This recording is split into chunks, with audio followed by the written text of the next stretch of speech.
All right, we are beginning chapter 2. Chapter 2 goes more into algebraic equations. Excuse me, where we're going to see a lot of that in the next coming semester and throughout the course of mathematics. So these are kind of the building blocks of algebra. So today we are looking at different properties of both addition and multiplication. The two properties that are presented to you on the screen are the commutative property and the associative property.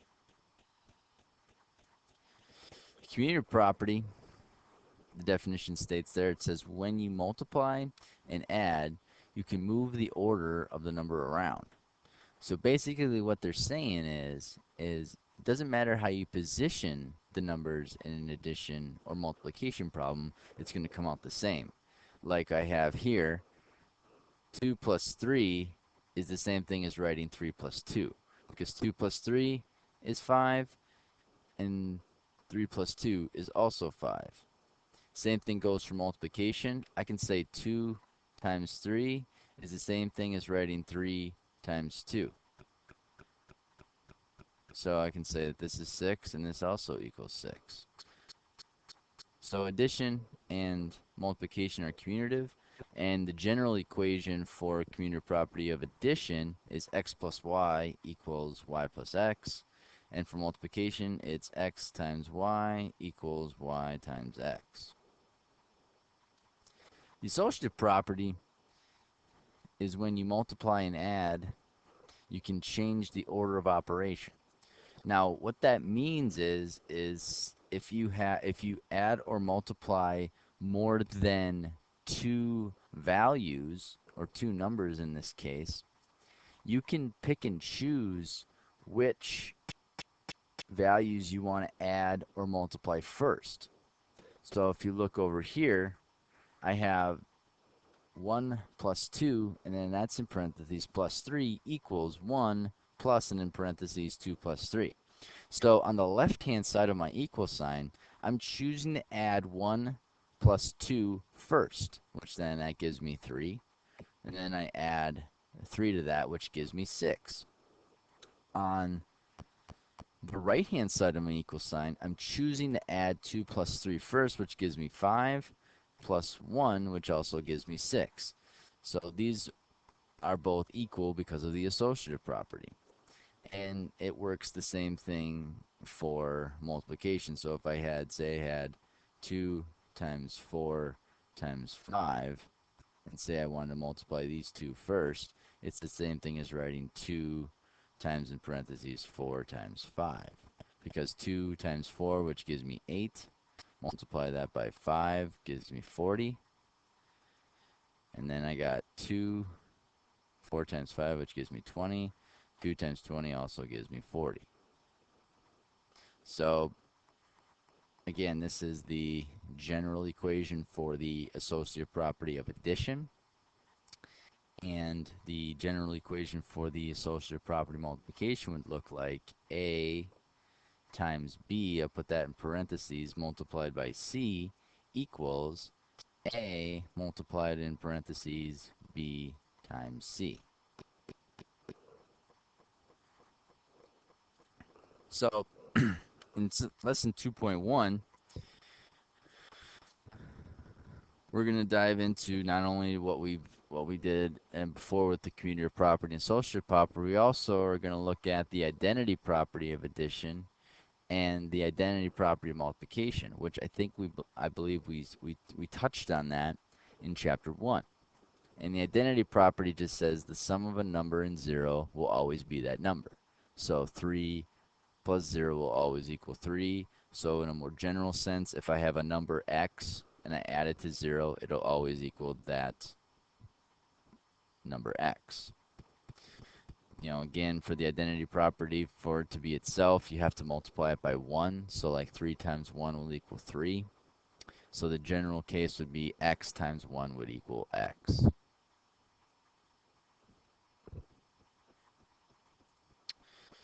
So looking at these different examples, so like here's example A, this is example B, C, and then D.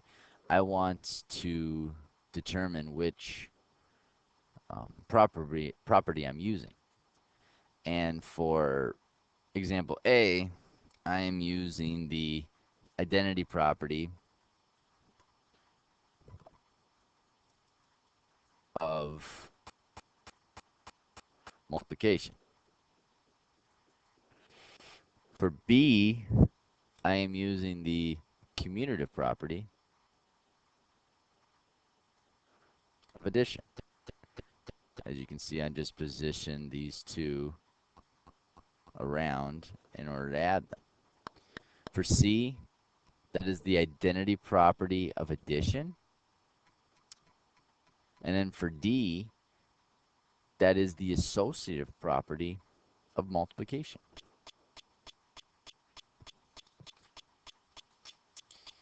And there are going to be some questions in your homework where they're going to ask you to perform the operation and then justify your steps.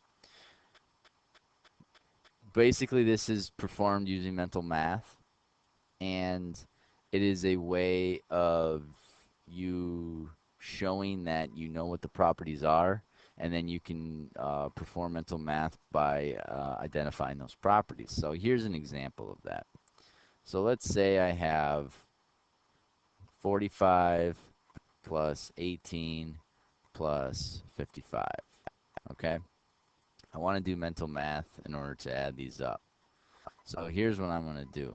First step is I see that I have 45 and I have 55.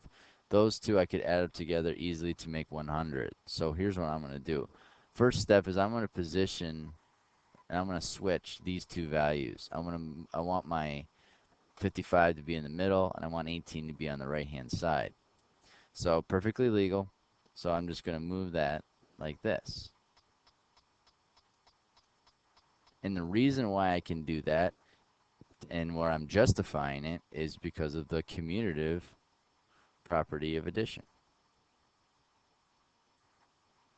Okay. Now, next step is I am going to add 45 plus 55 together.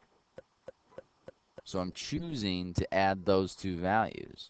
So 45 plus 55, like I said, was 100 plus 18. And the reason why I did that comes from the associative property of addition. And 100 plus 18 using mental math is just 118. So that is how you perform mental math and also justify what you did to manipulate the problem.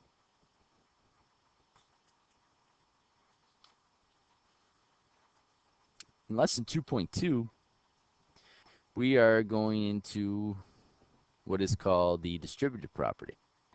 The distributive property means that all you're going to do is multiply a number from the outside of the parentheses to each number of the inside of the parentheses. So if you look at steps 1, 2, and 3 here on the screen, here's what the distributive property looks like. I have my 2, which is on the outside of the parentheses. I'm going to multiply it by both numbers on the inside. So I'm going to multiply it by this, which is 2 times 4. And I have, sorry about that.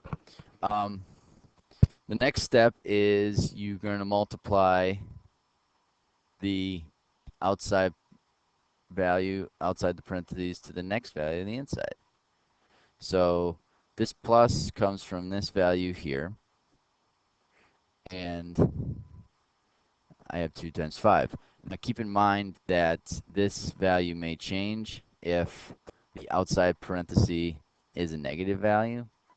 So make sure you know your rules for multiplying numbers. And then 2 times 4 is 8. 2 times 10 is 2 times 5 is 10. 8 plus 10 is 18.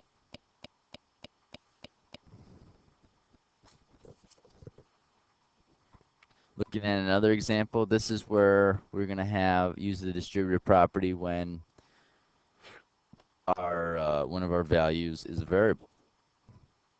So no big deal. We're going to take that outside value, multiply it by the two numbers on the inside. So I'm going to do 3 times x, which is right here. Then I'm going to go, this is a plus because this was positive, and then that's a plus, so that stays positive. Then I take 3 times 7, which is right here. Then 3 times x is just 3x plus 3 times 7, which is 21. And since they are not like terms, this is how I have to leave my answer. So one of the things you might be asking, like, well, how does this really apply? So here's an example of how this really applies. So say I have in this, so let's call this rectangle A, and let's call this rectangle B and rectangle C.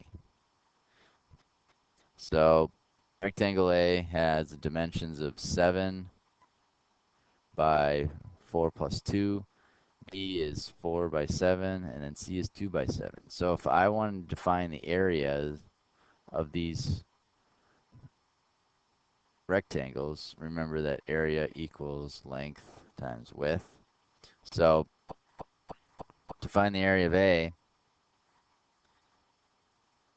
I'm going to go, the length is 7, and then it's multiplied by 4 plus 2. And I get to use the distributive property in this case. So I'm going to go 7 times 4. So I'm going to go 7 times 4 plus 7 times 2. 7 times 4 is 28 plus 7 times 2, which is 14.